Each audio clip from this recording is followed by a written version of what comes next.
வணக்கம். ஜெகதீஸ்வரன். அன்பு நேயர்களுக்கு என் அன்பான வணக்கங்கள்.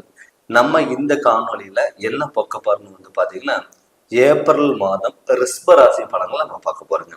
பொதுவாகவே ஒவ்வொரு மாதத்துல கிரக நிலையில் கோச்சாரப்படி என்னென்ன பலன் நமக்கு கொடுக்குது, நல்ல பலன்கள் என்ன, தீய பலன்கள் என்ன அப்படின்னு சொல்லி நம்ம ஒவ்வொரு ராசிக்கே நம்ம பார்த்துட்டு வரோங்க. அப்படி பார்க்கும்போது இந்த ஏப்ரல் மாதத்துல ரிஷப ராசிக்கு எப்படி இருக்கு அப்படின்னு சொல்லி நம்ம பார்க்க போறோங்க. இந்த ஏப்ரல் மாதத்துல கிரக நிலையில் கோச்சாரப்படி எப்படி இருக்கு, கிரக நிலையில் எந்தெந்த இடத்துல இருக்கு அப்படின்னு நம்ம பார்க்க போறோங்க. இப்ப பாத்தீங்கன்னா மேச ராசியில குரு பகவானும் புதன் பகவானும், கன்னி ராசியில கேது பகவானும், கும்ப ராசியில பாத்தீங்கன்னா சனி பகவானும் செவ்வாய் பகவானும், மீன ராசியில சூரியனும் சுக்கிரனும் ராகு பகவானும் இருக்குங்க. இப்ப ஏப்ரல் மாதம் 13ஆம் தேதிக்கு மேல பாத்தீங்கன்னா புதன் பகவான் பாத்தீங்கன்னா மேச ராசியில் இருக்கிற புதன் பகவான் மீன ராசிக்கு மாற போறாரு. மீன ராசிக்குள்ள வக்கரம் அடைய போறாரு. அது ஏப்ரல் 10ஆம் தேதி பாத்தீங்கன்னா கும்பராசியில் இருக்கிற செவ்வாய் பகவான் உங்களுக்கு மீன ராசியில வரப்போறாரு. இது பாத்துட்டீங்கன்னா இந்த மாதத்திலோட கிரக நிலைகளோட கோச்சாரம், கிரக நிலைகளோட பெயர்ச்சிகள். அப்படி இருக்கும்போது இந்த ரிஷப ராசிக்கு என்ன பலாபலங்கள் கொடுக்கும்? இந்த ரிஷப ராசி பொறுத்தளவு பாத்தீங்கன்னா அதிபதி சுக்கிர பகவான். இப்ப இந்த சுக்கிர பகவான் பாத்தீங்கன்னா உங்க ராசிநாதன் உங்க ராசிக்கு 11ஆம் இடத்துல, அதாவது மீன ராசியில சுக்கிர பகவான் உச்சம் பெற்றிருக்காரு. அப்படி உச்சம் பெறும்பொழுது இந்த ஏப்ரல் மாதத்துல ரிஷப ராசிக்கு தொட்டதையெல்லாம் பொன்னாக மாறக்கூடிய ஒரு வாய்ப்புகள் இருக்க போகுது.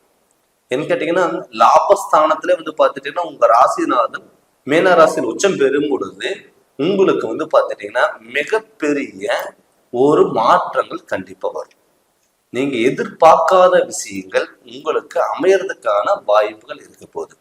அது மட்டும் இல்லாம தொழில்ஸ்தானம் உங்க ராசிக்கு 10ஆம் இடத்துல பாத்தீங்கன்னா சனி பகவான் இருக்காரு. அதுல பாத்தீங்கன்னா சனியும் செவ்வாயும் செருக்கு பெறப்படுது.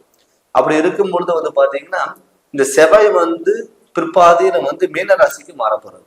அவரும் லாபஸ்தானத்துக்கு போகும்போது உங்களுக்கு கண்டிப்பா நல்ல மாற்றங்கள் வரும். நினைச்சதை சாதிக்கக்கூடிய ஒரு திறமை இருக்கும்.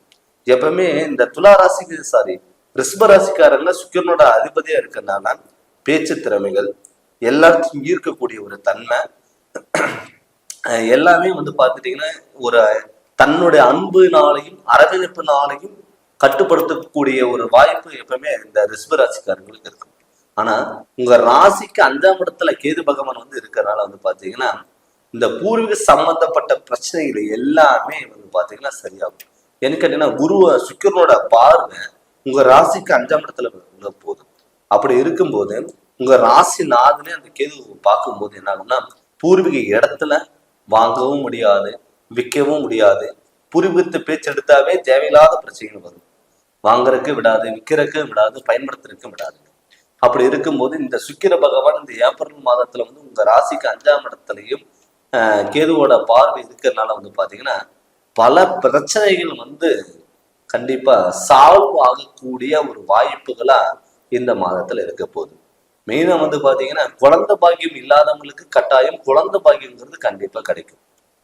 சரிங்களா? இப்ப ஒரு 5 வருஷமா கல்யாணம் பண்ணிட்டு குழந்தை பாக்கியம் இல்லை, நான் ட்ரீட்மெண்ட் எடுத்துட்டு இருக்கேன், போகாத கோயிலும் இல்லை, பார்க்காத டாக்டரும் இல்லை அப்படி நினைச்சவங்களுக்கெல்லாம் பாத்தீங்கன்னா இந்த காலகட்டத்துல நீங்க அதுக்கு தகுந்த மாதிரி ட்ரீட்மெண்ட் எடுத்தாலோ இல்ல தெய்வத்தினோட வழிபாடுகள் பண்ணாலோ கண்டிப்பா குழந்தை பாக்கியங்கிறது கண்டிப்பா இருக்கும். அது மட்டும் இல்லாம லாபஸ்தானத்துல உங்க ராசி நாதன இருக்கிறதுனால ஒரு பிசினஸ் பண்றீங்க அப்படின்னாலுமே கூட கண்டிப்பா உங்களுக்கு டெவலப் ஆகிறதுக்கு வாய்ப்புகள் இருக்கு, லாபம் எடுக்கிறதுக்கான வாய்ப்புகள் இருக்கு.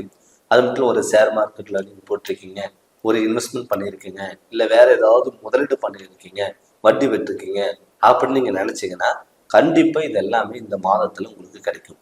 ஒருத்தருக்கு நீங்க நம்பி பணம் கொடுத்துருக்கீங்க, அவங்க இத்தனை நாள் கொடுக்காம உங்களை ஏமாத்திட்டு இருக்காரு. ஆனா அவரு இந்த மாதத்துல கொடுக்கக்கூடிய வாய்ப்புகள் அதிகமா இருக்கும். அதனால பாத்தீங்கன்னா கண்டிப்பா உங்களுக்கு அந்த லாபஸ்தானம் நல்லா இருக்குங்க. மறுபடியும் பாத்தீங்கன்னா உங்களுக்கு தொழில் பண்ணிட்டு இருந்திருப்பீங்க, அந்த தொழில பாத்தீங்கன்னா உங்களுக்கு தடுமாற்றம், குழப்பங்கள், ஒரு முடிவெடுக்கிறதுக்கு விடாம நம்ம அது தொழில் பண்ணலாமா வேண்டாமா அப்படிங்கிற எண்ணம் இருக்கும். ஏன்னு கேட்டீங்கன்னா உங்க ராசிக்கு 12ஆம் இடத்துல வந்து பாத்தீங்கன்னா குரு பகவான் இருக்காரு. அந்த குரு பகவான் வந்து பாத்தீங்கன்னா ஒரு விஷயம் நீங்க பண்ணும்போது குழப்பத்தை உண்டு பண்ணி அதுல வர்ற வருமானத்தை தேவையில்ல விரயங்கள் பண்ணக்கூடிய ஒரு வாய்ப்புகளா இருந்திருக்கும். ஆனா இந்த காலகட்டத்துல உங்களுக்கு வந்து பாத்தீங்கன்னா அந்த சுப விரயமா மாத்தக்கூடிய ஒரு தன்மை கண்டிப்பா இருக்கும். அதனால வந்து பாத்தீங்கன்னா திருமணம் ஆகாதவங்களுக்கு கட்டாயம் திருமணம் நடக்கக்கூடிய ஒரு வாய்ப்புகள் இருக்கு. என்ன கேட்டீங்கன்னா லாபஸ்தானத்துல 11ஆம் இடத்துல உங்க ராசி நாதனோட ராகு பகவானும் புதன் வக்கரமடைகிறாரு, சூரிய பகவான் இது எல்லாமே இருக்கிறனால வந்து பாத்துட்டீங்கன்னா கண்டிப்பா ஏதோ ஒரு வகையில உங்களுக்கு முதலீடுகள் கண்டிப்பா கொடுக்கும்.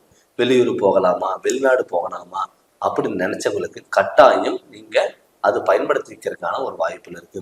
இதுக்கு முன்னாடி வந்து பாத்துட்டீங்கன்னா எதுக்கு எடுத்தாலும் பிரச்சனை, தடங்கள், குழப்பங்கள், ஒரு விஷயம் நம்ம முடிவெடுக்கிறோம் மத்தவங்களுக்கு ஹெல்ப் பண்ணா நான் நடக்குது, மத்தவங்களுக்கு வந்து சப்போர்ட் பண்ணா அது நடக்குது, நமக்கு எது பண்ணாலுமே நடக்கலையே, நம்ம எவ்வளவு எஃபெக்ட் பண்றோம், நமக்காக ஒரு வழிகள் இல்லாம இருக்கு அப்படிங்கிறது உங்களுக்கு எண்ணங்கள் இருந்திருக்கும். ஆனால் அது எல்லாமே சரி செய்யக்கூடிய ஒரு மாதமா இந்த ஏப்ரல் மாதம் இருக்க போகுது.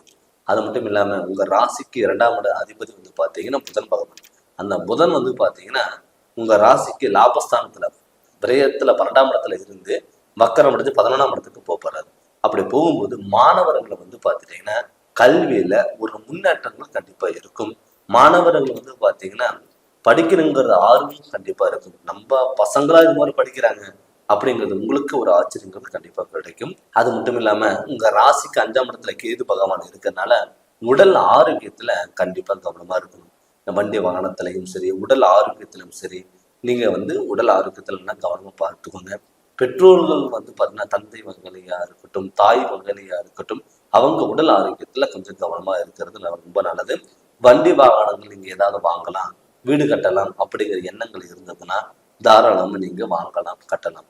ஏன்னு கேட்டீங்கன்னா இது வந்து கரெக்டான ஒரு டைமா தான் இது இருக்கு. ஏன்னு கேட்டீங்கன்னா இந்த கிரகநிலைகள் கோச்சாரங்கிறது உங்களுக்கு ஒரு முழு பலனா கொடுக்கக்கூடிய ஒரு வாய்ப்புகள் அதிகமா இருக்கு. அதனால இந்த காலகட்டத்துல நீங்க கரெக்டா பயன்படுத்தும் போது உங்களுக்கு நல்ல மாற்றங்கள் கண்டிப்பா கிடைக்கும். அதனால வந்து பாத்தீங்கன்னா இந்த ரிஷப ராசிக்கு இந்த ஏப்ரல் மாதம் முழு பலனா இருக்குங்க. கண்டிப்பா இதை நீங்க முழுமையா பயன்படுத்திட்டு நல்ல மாற்றங்களா மறவீங்க. அது மட்டும் இல்லாம நம்ம என்னதான் கிரகநிலைகளோட கோச்சாரப்படி நம்ம பார்த்துருந்தாலும் தன்னுடைய சுய ஜாதகத்துல நடக்கக்கூடிய திசாபுதிகள் எப்படி இருக்கு, அந்த திசைகள் வந்து பார்த்துட்டீங்கன்னா நமக்கு நல்லா இருக்கா, நமக்கு யோக பலன் இருக்கா, இல்ல பாதகாதிபதி திசை ஏதாவது நடக்குதா அப்படின்னு சொல்லி உங்களுடைய ஜோதிடர்களிட்ட கேட்டு நீங்க தெரிஞ்சு அதனோட வழிகள் நீங்க போங்க. கண்டிப்பா நல்ல மாற்றங்கள் கண்டிப்பா வரும். அதனால நீங்க ஜாதகம் பார்க்கணும்னு சொல்லி ஏதாவது விருப்பப்பட்டீங்கன்னா கீழே வர நம்பருக்கு உங்களோட ஜாதகம் அனுப்பி விட்டுட்டு ஃபோன் பண்ணி கன்சல்ட் பண்ணுங்க. கண்டிப்பா உங்களுக்கு நல்ல விளக்கங்கிறது நான் தருங்க. இந்த சேனலை நீங்க ஃபர்ஸ்ட் டைம் பார்க்குற மாதிரி இருந்தா சப்ஸ்கிரைப் பண்ணுங்க, பெல் பட்டனை டச் பண்ணுங்க, உங்க நண்பர்களுக்கு ஷேர் பண்ணுங்க. நன்றி, வணக்கம்.